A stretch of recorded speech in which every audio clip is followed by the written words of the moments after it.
السلام عليكم ومرحبا بكم، إن شاء الله تكونوا كامل بخير وعلى خير. مرحبا بكم معايا في قصة جديدة. وقبل ما نبداو نصلوا ونسلموا على الحبيب المصطفى عليه أفضل صلاة وسلام. على بالي بزاف راح يسبوني وبزاف راح يلوموني، بصح الله غالب. هذه حياتي وانا غلط بزاف، بصح ربي شاهد اني تبت وانتوما ان شاء الله تدعولي نكمل في توبتي. فتحت عينيا ولقيت روحي عايشة مع أب وأم وخمسة خوتي. الطفلة كبيرة وأربعة أولاد، وأنا كبرت في العز والدلال. ماما تقولهم ما كاش اللي يقول لبنتي كلمة، خوتي كامل في كفة وأنا في كفة. بابا من بكري مريض. المهم حكايتي بدات وأنا في عمري 18 سنة. جا واحد سيد خطبني نورمال وكنت عجباتو بزاف، بصح مور الخطبة ما عاودش واللي يجي يخطبني ما يرجعش، مع انه كانوا يحوسوا عليا بزاف. مرض بابا بزاف والحق الفراش نموت. واحد النهار عيط لي وكان مع ماما واختي، ولتم صارحني وقال لي يا بنتي انا ربيتك وحطيتك في عينيا، بصح انتي ماشي بنتي الحقيقيه، جبتك من سبيطار وانتي في عمرك يومين. والحمد لله عشتي أحسن عيشة. حسيت بدون ما بارد وتدفق فوق راسي. ما أمنت وش حكالي، حتى ورالي الأوراق رميتهم وخرجت نبكي وأنا مش عارفة وين نروح. دخلت للجامع وحكيت للإمام، كلماني وبقى يساعد فيا وقال لي كاش نهار حسوك بلي انتي ماشي بنتهم. قلت له لا بالعكس. قال لي خلاص يا بنتي ارجعي لداركم وكملي حياتك وحمدي ربي، كاين ناس ما لقاوهاش. المهم رجعت وبعد يامات مات بابا، بكيت وتقهرت. كان حنين عليا بزاف، ينحيها من لحمه ويعطيها لي. كملت حياتي وكنت ما نلبسش حجاب. صح انا مقبولة يعني ماشي شابة بزاف، بصح لبستي هي اللي كانت تجيب لي البلا. كنت نلبس المزير والقصير ولي جوب. كنت انا وحدة من القلائل اللي يخرجوا بلا حجاب في البلدية اللي كنت عايشة فيها. والناس ما كانوش يتبعوني على جل زيني، كانوا يتبعوني على جل جسمي. واحد النهار خرجت مع صاحبتي البلاد باش نبدل الجو. درنا شوية ورجعنا، وإحنا راجعين كانوا زوج رجال قدامنا لابسين سيرفاتمون وهما يبانوا باللي عسكر. المهم تبعونا وعطاونا الأرقام. صاحبتي شدت الرقم وأنا ما حبيتش. هذاك السيد ما حبيتش كامل نسمعه. من بعد اللي فهمته منه انه عسكري عندنا. صاحبه حكى لصاحبتي وقال لها عجبته بزاف. قلت لها انا لا اللي نعجبه يجي للدار. وكيما كان الحال جا للدار بصح وحده، بحجة انه دارهم يسكنوا بعيد وانه يحط اليد وفي الفاتحة ان شاء الله يجيب دارهم. قبل ما يهضروا صارحته باللي انايا مجهولة الناسب. هو قبل وخطبني، وبعد فترة جاب لي الخاتم وجاب لي الذهب ولا يشري لي الحوايج. انا فرحت بزاف ولبست حجاب، وربي شاهد انه منويتش نخدعه، وكان ديما يتقرب مني وانا نرفض. المهم واحد النهار جا باش يخرجني.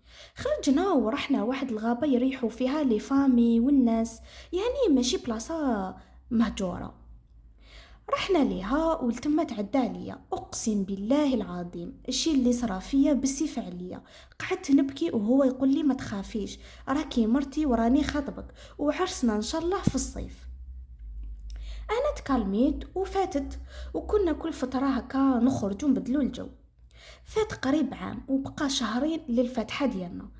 نسيت ما قلت لكمش باللي كنت نهدر مع دارهم فلاكم مع يماه واختو الكبيره. حتى واحد النهار نعيط ما يرفدش، وغلق التليفون. يامات وانا نعيط والتليفون مغلوق وما بان عليه حتى خبر. حتى نهار رفد عليا وقال لي انا راح نبطل الخطبه، وانه ما يشرفوش يعيش مع واحده مجهوله النسب وما عندها لا اصل لا فصل. وبدا يعايرني وكوبا وغلق التليفون.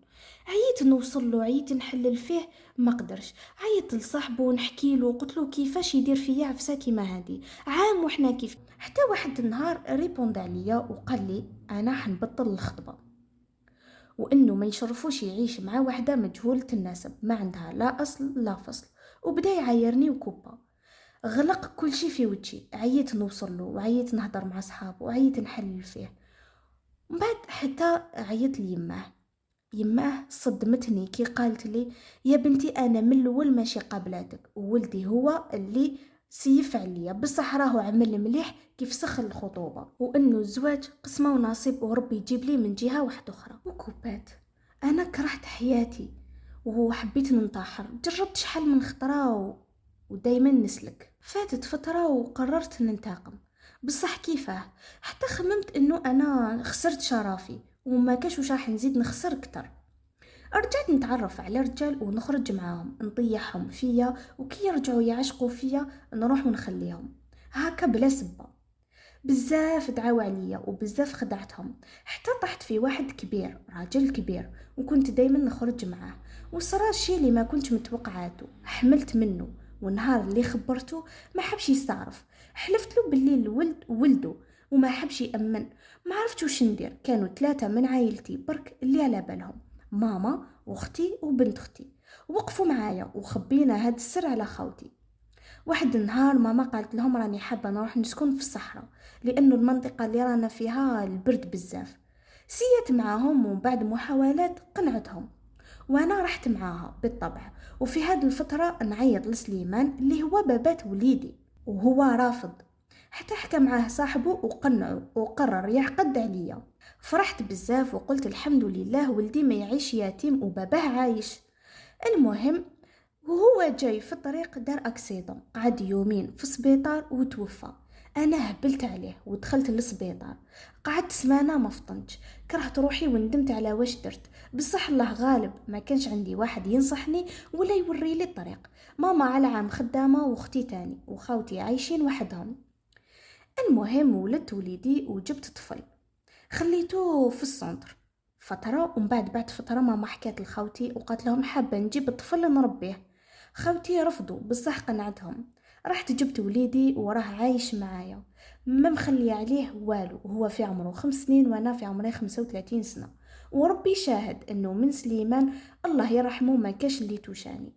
صح حياتي كلها غلط في غلط، بصح اقسم بالله العظيم غير تبت، وما طالبة منكم حتى حاجة غير تدعوا لي ربي يطول في عمري ونربي وليدي ونخليه راجل ونربيه أحسن تربية. هو راهو مسجل باسمي، وإن شاء الله ربي يقدرني على تربيته. هذه هي حكايتي، وكما قلت لكم حابة برك تدعوا لي ربي يفرج عليا بسكنة ونربي وليدي أحسن تربية. شكرا على حسن الاستماع، وإلى قصة أخرى إن شاء الله.